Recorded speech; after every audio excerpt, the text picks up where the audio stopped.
You know what's fascinating? Right now, as I'm recording this, we're witnessing something that only happens once or twice in a generation. And most people have no idea it's even occurring.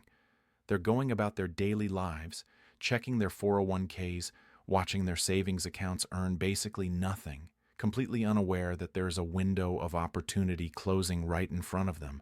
And when I say closing, I mean we're talking weeks, maybe a couple months at most, before this opportunity is completely gone. Let me paint you a picture of what's happening right now in the gold market. Gold is sitting around $2,650 per ounce. Now, to most people, that sounds expensive. They remember when gold was $200 or $800, or if they're old enough, $400 an ounce. But here's what they don't understand. This price right now? This is what the professionals call a gift, and I'm going to show you exactly why. See, there's this thing happening in the physical gold market that's absolutely unprecedented. The Shanghai Gold Exchange, which is where China does all of its gold trading, has been showing a premium over London prices for months now. We're talking $30, $40, sometimes $50 per ounce more than what you'd pay in New York or London. Now, why does that matter?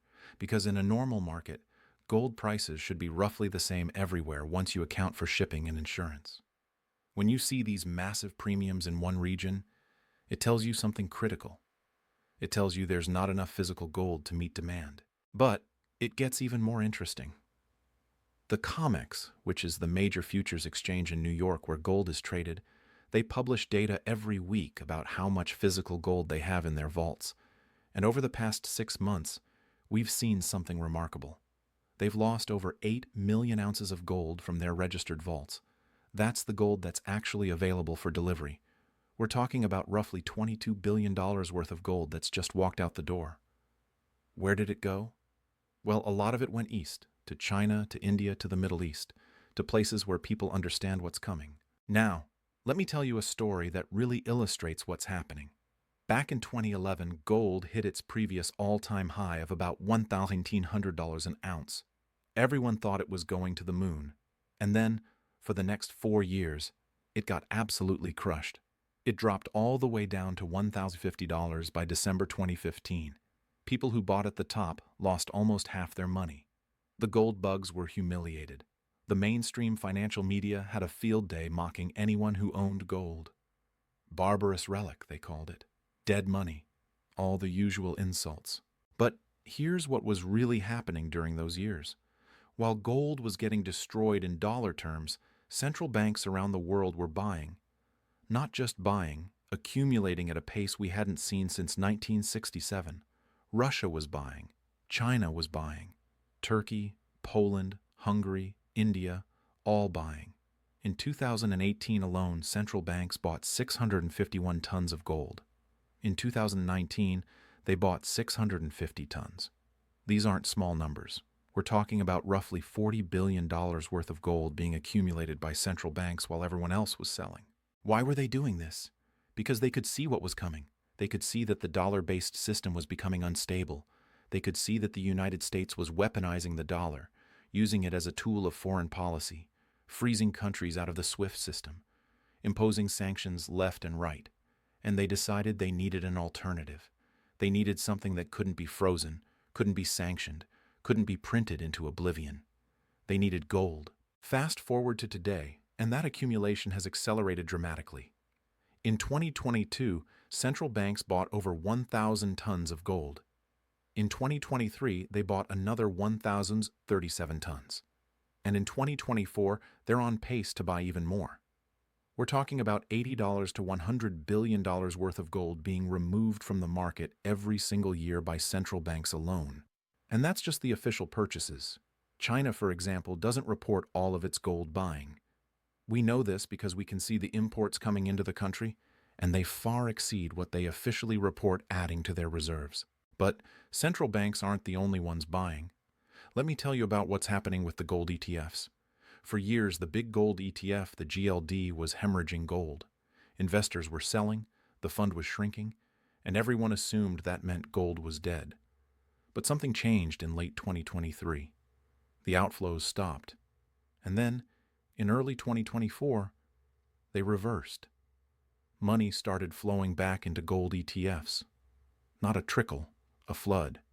We're talking billions of dollars. And here's the kicker. This is happening while interest rates are still elevated. Normally, when interest rates are high, people don't want to own gold because gold doesn't pay interest. But they're buying anyway. Why? Because they're not buying gold for yield. They're buying it for protection. Now, let me connect some dots for you. You've probably heard about the BRICS nations: Brazil, Russia, India, China, South Africa. They've been talking for years about creating an alternative to the dollar for international trade. Most people dismissed this as fantasy. The dollar is king, they said. Nothing can replace it. But here's what's actually happening on the ground. Saudi Arabia just announced they're open to settling oil trades in currencies other than dollars. That's massive.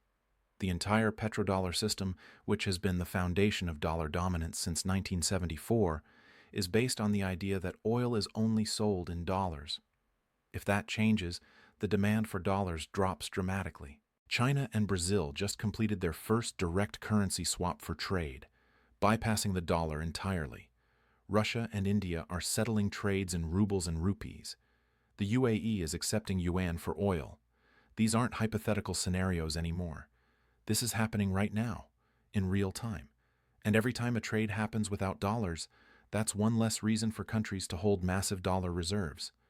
And when they don't need those dollar reserves, what do they do with them? They convert them into something else.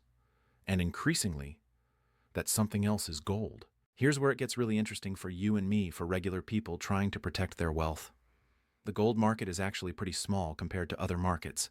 The entire above-ground gold supply is worth maybe $15 trillion. That sounds like a lot until you compare it to the bond market, which is over $130 trillion, or the stock market, which is around $100 trillion. Gold is tiny, and that means it doesn't take much money flowing into gold to move the price dramatically. Let me give you a concrete example. When the gold ETFs were seeing outflows in 2022 and early 2023, we're talking about maybe $10 to $15 billion leaving the market.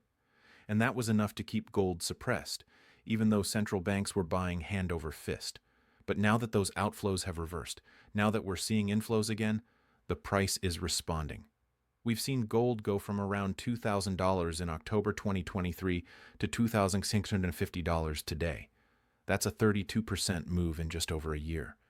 And we're just getting started, because here's what most people don't understand about gold. It's not really going up. The dollar is going down.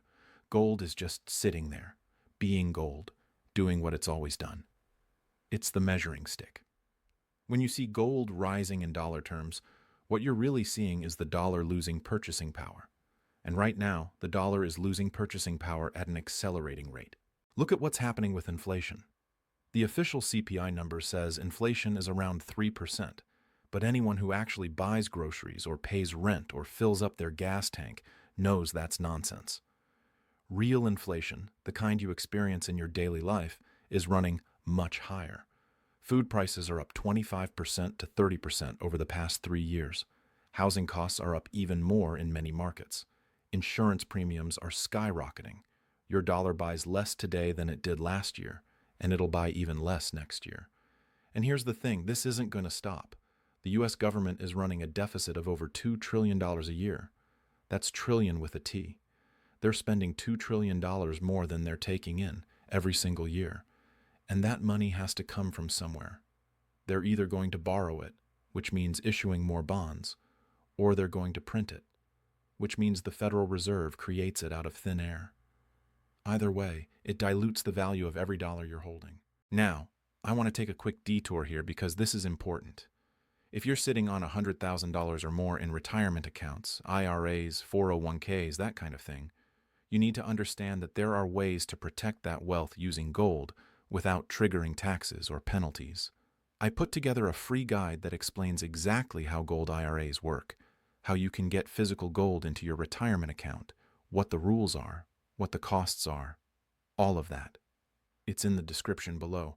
No obligation, just information, because the reality is most people have the bulk of their wealth tied up in retirement accounts, and they don't realize they have options beyond just stocks and bonds. Anyway, that's there if you want it. Let me get back to what's happening in the market. So we've got central banks buying, We've got the BRICS nations moving away from the dollar.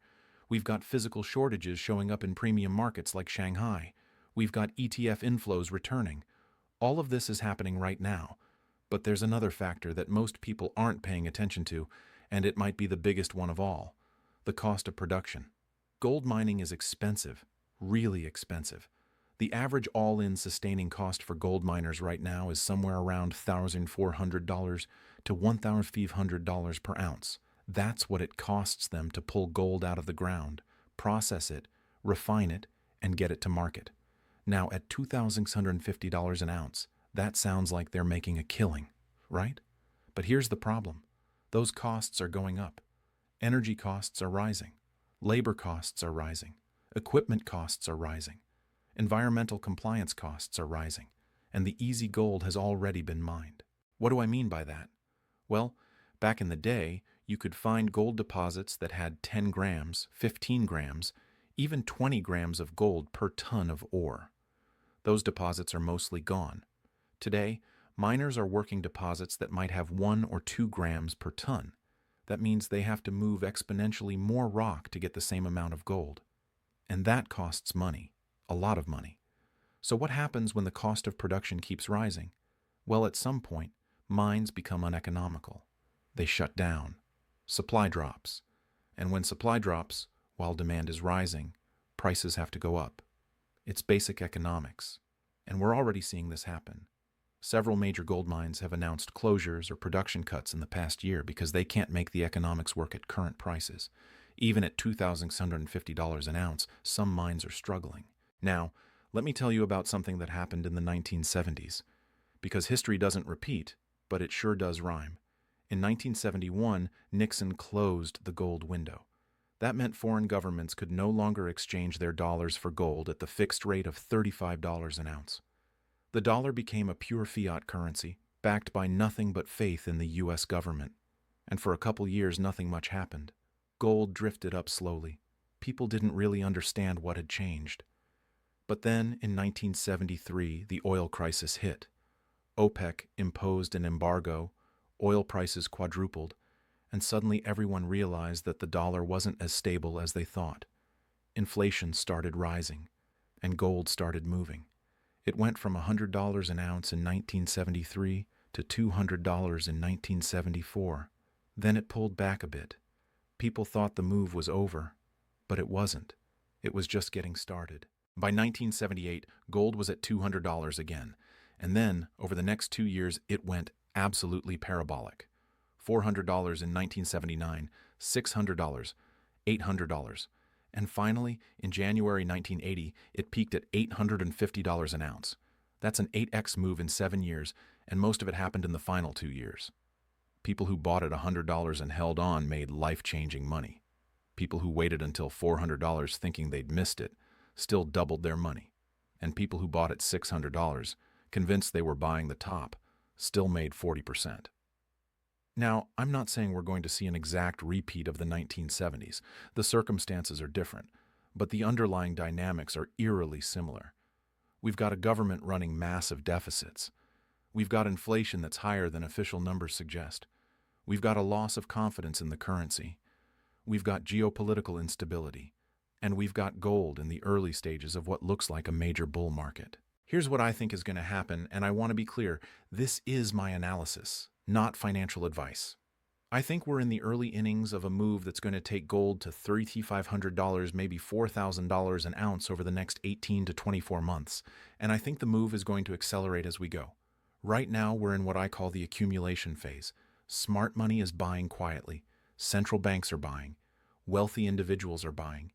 Institutions are starting to buy. But the general public isn't paying attention yet. That's going to change. At some point, probably when gold breaks through $3,000 and holds above it, the mainstream media is going to start covering it. CNBC will have gold segments every day. Your neighbors will start talking about it. Your brother-in-law will call you asking if he should buy. And that's when the real move happens.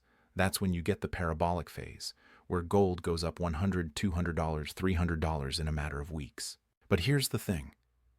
By the time that happens, by the time everyone knows about it, the easy money has already been made.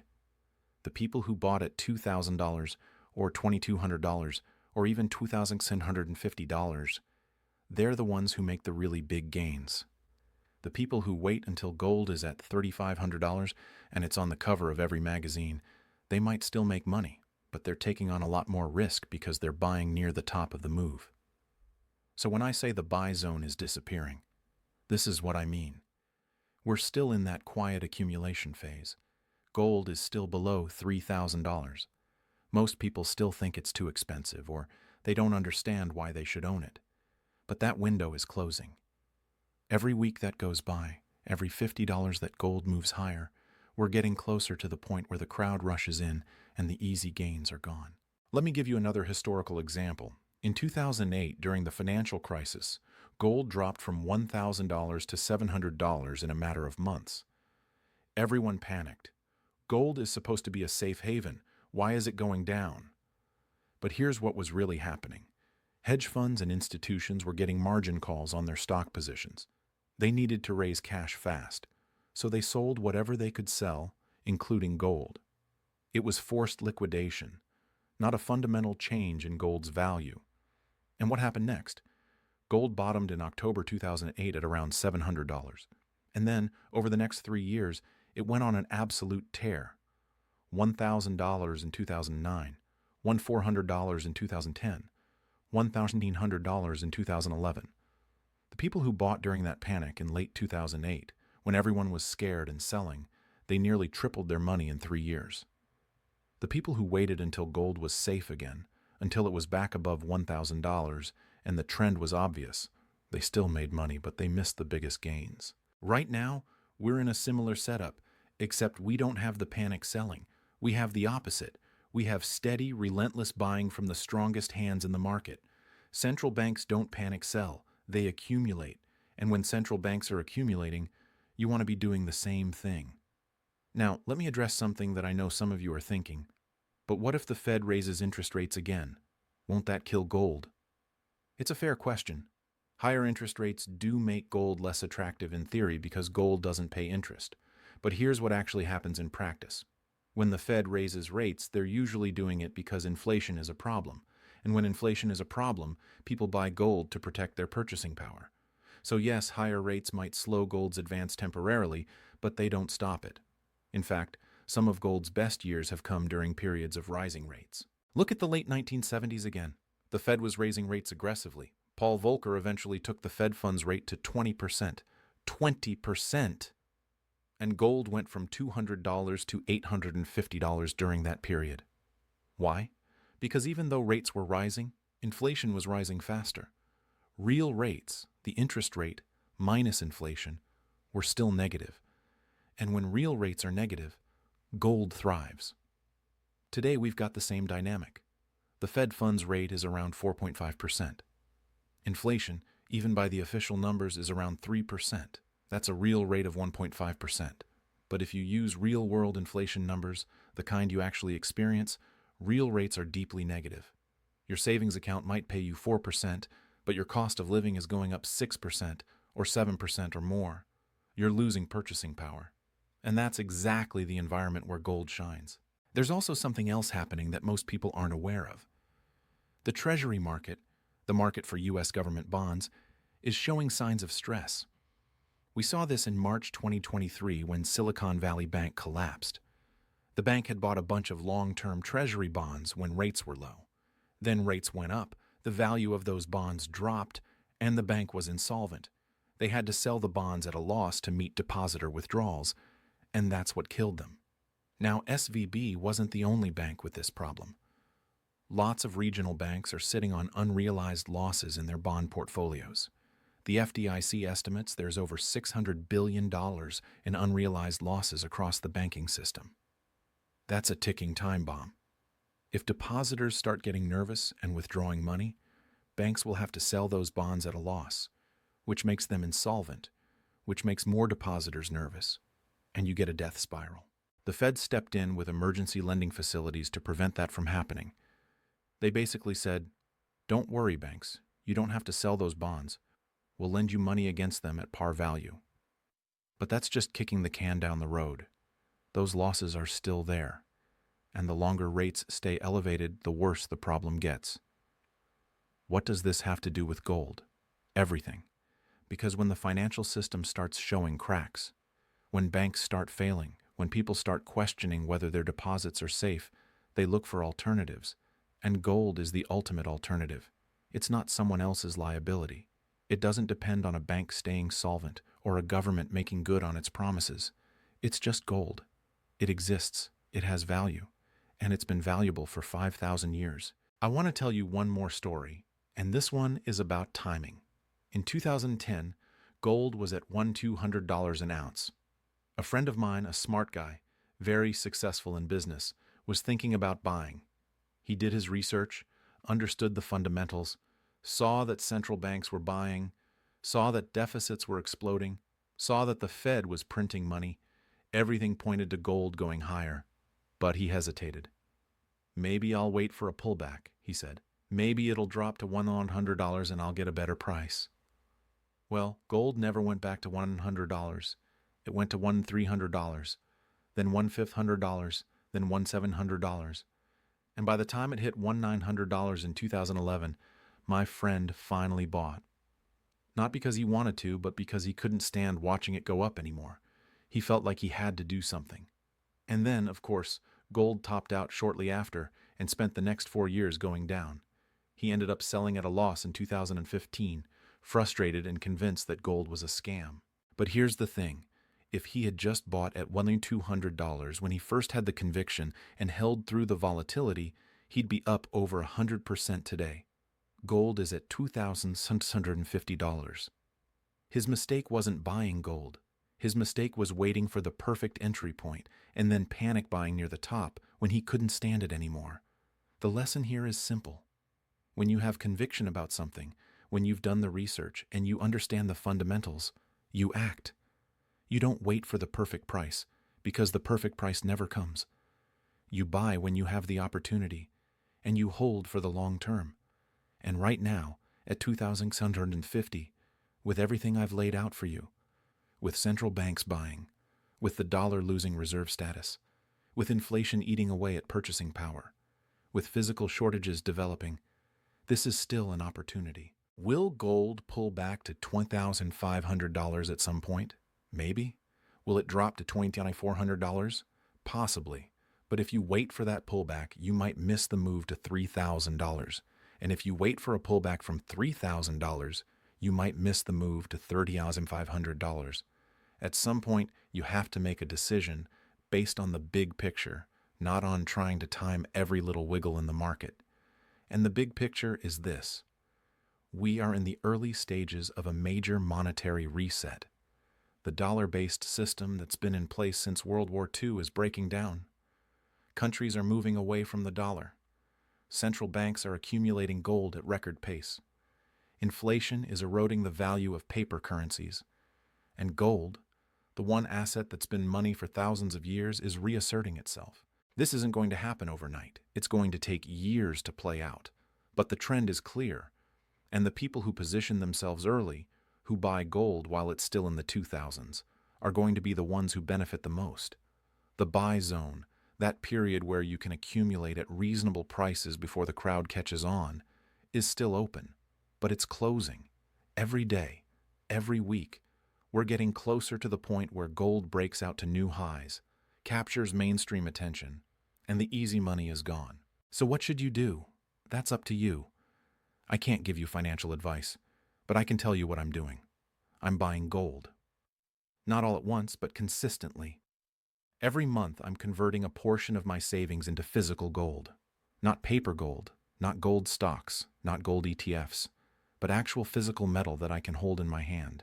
Because when this system finally breaks, when the dollar loses its status as the world's reserve currency, when inflation spirals out of control, I want to own something real. Something that can't be printed, can't be debased, can't be frozen by a government or a bank. And I'm telling everyone I know to do the same. Not because I'm trying to pump gold. I don't benefit if you buy or don't buy. But because I genuinely believe this is one of the most important financial decisions you can make right now. The window is open. The buy zone is still here. But it won't be for much longer.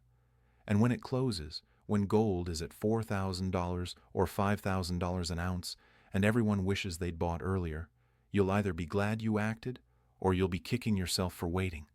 The choice is yours. But don't say you weren't warned. The signs are everywhere. The data is clear. The opportunity is now. What you do with that information is up to you.